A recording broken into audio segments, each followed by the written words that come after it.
धर्मा life पर मैं हूँ आपके साथ चेतना कौशिक और मैं आज की वीडियो में आपके लिए लेकर आई हूँ आपकी वीकली लव टैरो गाइडेंस। और ये जो लव टैरो गाइडेंस है इसकी तो भाई हमें सभी को बहुत ज़्यादा ज़रूरत पड़ती है। Given the times, given the kind of uncertainties जिसको कि हम देख रहे हैं अपने आसपास, बहुत ज़रूरी हो जाता है कि कहीं ना कहीं कुछ गाइडेंस जो है वो हमें मिले ताकि हम आगे अपने रिलेशनशिप्स को और ख़ुद को सेफ रख पाएँ। तो ऐसे में आज की जो वीडियो है ये भी बहुत ही खास है क्योंकि यहाँ पर आपको मौका मिलेगा आपका सोल्यूशन खुद चुनने का। कैसे, वो मैं जल्दी से आपको बता देती हूँ। मेरे पास है यहाँ पर 3 क्रिस्टल्स और हर एक क्रिस्टल की एक अलग प्रॉपर्टी है। पहला क्रिस्टल जो है वो है ब्लैक टॉर्मलिन जो कि देता है नेगेटिविटी से प्रोटेक्शन। दूसरा क्रिस्टल जो है मेरे पास क्रिस्टल नंबर 2 ये है क्लियर क्वार्ट्ज जो कि देता है क्लैरिटी ऑफ माइंड। और तीसरा क्रिस्टल जो है मेरे पास वो है रोज क्वार्ट्ज या प्रिंक क्वार्ट्ज जो कि लाता है क्रिएटिविटी और लव से जुड़ा हुआ अबंडेंस। तो ऐसे में ये तीनों क्रिस्टल्स जो हैं इनमें से जो भी क्रिस्टल आपको अपनी ओर अट्रैक्ट करता है, जो भी क्रिस्टल आपको अच्छा लगता है, उससे जुड़ी हुई पाइल की रीडिंग बन जाती है आपकी रीडिंग। तो अगर आपको पसंद आए क्रिस्टल नंबर 1 तो पाइल नंबर 1 है आपकी reading, crystal number 2 then pile number 2 and crystal number 3 then pile number 3 है आपकी रीडिंग। तो शुरू करते हैं सबसे पहले क्रिस्टल नंबर 1 यानी कि ब्लैक टॉर्मलिन के साथ। अगर आपने चुना है ब्लैक टॉर्मलिन यानी कि पाइल नंबर 1 तो फिर ये है आपकी रीडिंग। सबसे पहले तो मैं आपको ये बता देती हूँ कि देखिए आप बहुत इमोशनल हैं लाइफ में, बड़े सारे डिसीजंस आप लाइफ के इमोशंस को लेकर लेते हैं और ऐसे में जब लव रीडिंग की बात आती है तो इमोशंस आपके थोड़े से हैवी जो हैं वो चल रहे हैं अभी फ़िलहाल। ये तो ऊपर ऊपर की रीडिंग है। अब let's get back to the in depth of the reading. सबसे पहले तो ये है आपका कार्ड जो कि ये बताता है कि भाई आपने जिनको चुना है या जिनके बारे में आप सोच रहे हैं, पूछ रहे हैं, इनको आपने चुना इसलिए बिकॉज इमोशनली आप उनसे कनेक्ट हुए। But this emotion my friend was not a very happy emotion. This emotion was very much of a dark emotion, right. वो होता है ना कि जब आप बहुत दुखी होते हैं, बहुत सैड होते हैं, then you decide to be with someone. You decide कि यार बहुत हो गया अकेलापन, let me just go and be with one person right now. मगर वही चीज़ होती है ना कि जब हम इस तरीके से किसी जगह को चुनते हैं, इस तरीके से किसी इंसान को चुनते हैं, then we not exactly going towards them with a positive step, right. बहुत ज़्यादा इमोशनल डिपेंडेंसी जो है वो मुझे दिखी है इस पूरी चीज़ में। इनफैक्ट आई कैन इवन सी कि शायद आप कहीं ना कहीं किसी बहुत स्ट्रॉन्ग ट्रॉमा से भी गुजरे, राइट।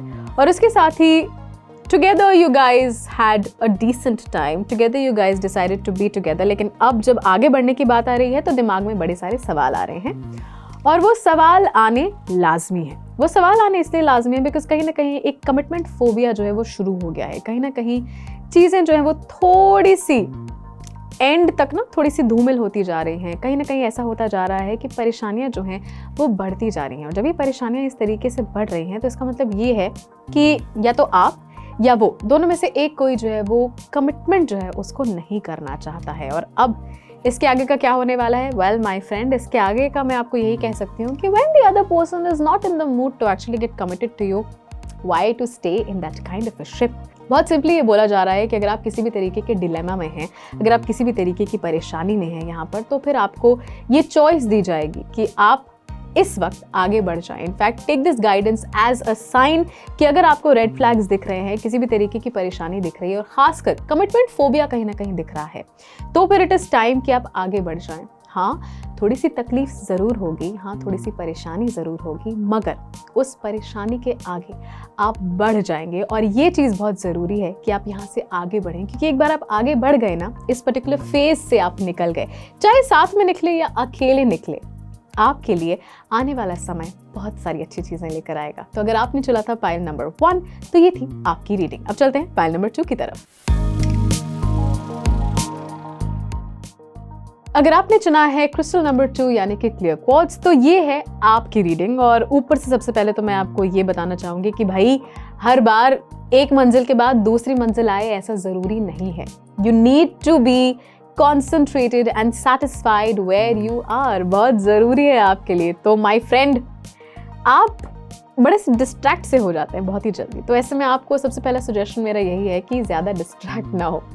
फिलहाल के लिए the first thing that I can see from all the cards is that this is a very masculine reading. जी, ये जो भी हैं, and by masculine I don't mean male और मैन, नो, आई मीन कि आप उन लोगों में से हैं जो कि एक टारगेट बनाते हैं और उसके बाद उस टारगेट की तरफ काम करना शुरू कर देते हैं। You don't let situations in life and creativity flow इन। बहुत ज़रूरी है कि आप थोड़ा सा ना अपने लिए क्रिएटिविटी जो है उसका फ्लो जो है उसको बढ़ाएं। सिंपल सी रेमेडी मैं आपको बताती हूँ कि थोड़ा सा अपना पानी का इंटेक जो है उसको बेटर करें, साथ ही साथ अपने आसपास थोड़े सॉफ्ट कलर्स जो है उनको लाना शुरू करें। हो सके तो अपने आसपास कुछ प्लांट्स जो हैं उनको लाना शुरू करें, because my friend this is too much of masculinity and very low femininity, जिसकी वजह से बड़ी सारी परेशानियां जो हैं वो आपकी तरफ आ रही हैं। Let me begin with this first, which is your past card, जहाँ पर आपने बहुत इंतज़ार करा है अपनी लव लाइफ को बेटर बनाने का। You have waited for the right kind of person to come in, you waited for the right kind of person to be a part of your life, you waited कि भाई सही इंसान सही समय पर मेरे पास आ ही जाएगा या जाएगी, and unfortunately that has not happened, so now you have set your eyes on someone। ठीक है, अभी आप जिनके भी बारे में सोच रहे हैं, जिनके भी बारे में आप ये सवाल पूछ रहे हैं, क्लैरिटी मांग रहे हैं जिनके भी बारे में, उनके साथ आपका जो मिलन है अभी थोड़ा सा दूर है। There's a little bit of time yet to reach your goal of being with this person, of having that kind of a happy family life or relationship that you want। अभी थोड़ा सा टाइम इसमें लगेगा, मगर जब आप वहाँ पर पहुँच जाएंगे ना तो भी ऐसा लगेगा आपको कि I'm not exactly satisfied। आपको फिर भी ये लगेगा कि यार चीज़ें मेरे कंट्रोल के अंदर नहीं हैं, चीज़ें जो मेरे हिसाब से नहीं हो रही हैं, but understand that is exactly what love is. You cannot control the things that are, you know, dependent on others, dependent on external factors। जो आपके पार्टनर हैं, जो भी आपके पार्टनर होंगे जिनके बारे में आप सोच रहे हैं, they are a very different person। वो जो है एक बहुत ही अलग इंसान है, उनकी अपनी कुछ सीख है, उनकी अपनी कुछ लाइफ एक्सपीरियंसेस हैं, उनकी अपनी कुछ एक एक्सपेक्टेशंस हैं, आपसे नहीं लाइफ से भी। तो ऐसे में वो अपनी एक्सपेक्टेशंस, वो अपना काम जो है वो करते रहेंगे और आपको ये सजेशन दिया जा रहा है that let life flow in, let creativity flow in, let love flow in. क्योंकि अगर आप इसको अलाउ नहीं करते हैं ना तो फिर लाइफ में वो जो हैप्पीनेस की एक नदी सी बहती है ना, लाइफ जो है मूविंग लगती है, अच्छी लगती है, खूबसूरत लगती है, वो कहीं ना कहीं आपका जो है फ्लो जो है लाइफ का वो रुक जाएगा, वो सूख जाएगा। वो चीज़ आपको नहीं करनी है। आपको अपना मन, अपना मस्तिष्क, अपने आप को, अपने हार्ट चक्रा को खुला रखना है ताकि लाइफ जो है वो आपके लिए आए। Don't chase after your partner because you think you have to know. Allow them also to give you the love that you deserve, to give you the time and the energy and the abundance that you deserve. तभी ये जो relationship है ये आगे एक happy, एक healthy conclusion की तरफ पहुंच पाएगा। तो अगर आपने चुना था पाइल 2, ये थी आपकी रीडिंग। अब चलते हैं क्रिस्टल नंबर 3 यानी कि पाइल 3 की तरफ। अगर आपने चुना है रोज क्वार्ट्ज यानी कि क्रिस्टल नंबर 3, तो फिर ये है आपकी रीडिंग। और सबसे पहले तो मैं आपको ये बता दूं, जिनके बारे में भी आप सोच रहे हैं, जिनके बारे में भी आप पूछ रहे हैं, they are pretty much a soulmate. It is such a sweet reading I must say, but वो होता है ना कि देखिए, मैं आपके जो भी परेशानियां हैं, आपके जो भी डाउट्स हैं, उनको डिस्काउंट नहीं कर रही हूँ, मगर कहीं ना कहीं वो डाउट्स, वो जो भी परेशानियां आपके दिमाग में चल रही हैं, they are very much you know, उनका जो है निपटारा हो सकता है। They can very much be remedied और आपको इतनी ज़्यादा परेशान होने की ज़रूरत नहीं है। देखिए, आपने जब इन्हें चुना था, ये जो भी इनको चुना था, तो आप लाइफ की बड़ी ही एक अच्छे से फेज में थे। And this is the kind of starting that I believe should be there for every single relationship, जहां पर आप स्टेबल हैं, आप बैलेंस्ड हैं। और ऐसे में ये भी बहुत ही स्टेबल, बहुत ही बैलेंस थे। जब भी आपकी लाइफ में आए, इन्होंने आपको बहुत अच्छी सीख जो है वो दी, आपको इंटरनली एक कामनेस जो है वो ये लेकर आए और आपकी लाइफ में बड़े सारे अच्छे चेंजेस जो है वो आपकी जो पार्टनर है, जिनके बारे में आप पूछना चाहते हैं, वो आपके लिए लेकर आए।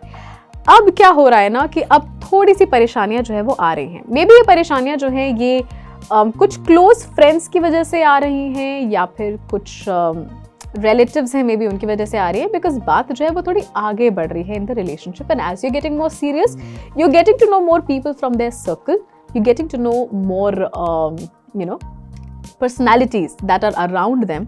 और आपको ये चीज़ समझ आ रही है कि कहीं ना कहीं कुछ लोग जो हैं आसपास के, उनको ये रिलेशनशिप एग्जैक्टली अच्छा नहीं लग रहा है। इन सारी चीज़ों की वजह से क्या हो रहा है ना कि आपके और आपके जो पार्टनर है उनके बीच में कुछ परेशानियां जो है वो आ गई हैं, बट अंडरस्टैंड कि ये परेशानियां ना आपके पार्टनर ला रहे हैं ना आप ला रहे हैं, ये थर्ड पार्टी जो है, बाहर के जो लोग हैं, वो लोग जिनको जो नज़र रख रहे हैं आप पर, जिनको कोई मतलब नहीं है आपकी खुशी से, वो ये सारी परेशानियां जो है वो ला रहे हैं। तो इन चीज़ों को थोड़ा सा समझिए और थोड़ा सा आगे बढ़िए इन चीज़ों से। अपने आप को एक दूसरे के साथ कनेक्ट कीजिए इन a better way. May be अकेले कुछ टाइम जो है वो लीजिए, फ्रेंड्स के साथ ना जाकर सिर्फ एक दूसरे के साथ टाइम जो है वो स्पेंड कीजिए। तो ये कन्फ्यूजन, ये जो परेशानी है, ये जो मिसकम्युनिकेशन है, ये चला जाएगा। मैं आपको एक और चीज़ जो है वो यहाँ पर ये सजेस्ट करूँगी कि अपना जो रिलेशनशिप है इसे सबके साथ मत बांटिए। I know this is the time of social media. This is the time where people want to post about their best or worst moments on social media, on different kinds of social media handles. मगर थोड़ा इस पे लगाम लगाइए। कोशिश कीजिए कि आप हर एक अपना प्राइवेट मोमेंट जो है वो लोगों के साथ नहीं शेयर कर रहे हैं, क्योंकि जितना आप शेयर करेंगे उतनी नज़र जो है, उतनी नेगेटिविटी जो है वो भी लगती है, वो चीज़ें अट्रैक्ट करती हैं। तो कोशिश कीजिए कि इस चीज़ पर थोड़ा सा लगाम लगाएं, क्योंकि आगे चलकर देखिए ऐसी कोई परेशानी बिल्कुल नहीं है। You are getting a lovely time, there is beautiful things that are coming your way. बड़ा सारा अबंडेंस, बड़ा सारा प्यार, बड़ी सारी क्रिएटिविटी जो है वो आपके रिलेशनशिप की तरफ आ रही है। तो अभी के लिए बस यही कीजिए कि आपस में जो कम्युनिकेशन है उसको खुला रखिए, बिना किसी ईगो के, बिना किसी तरीके के डिसरिस्पेक्ट के। आप अपने पार्टनर से बात कीजिए and things will definitely sort themselves out, because this is a relationship जो कि आपके लिए आने वाले टाइम में भी बहुत अबंडेंस लेकर आ रहा है। तो अगर आपने चुना पाइल नंबर 3, ये थी आपकी रीडिंग।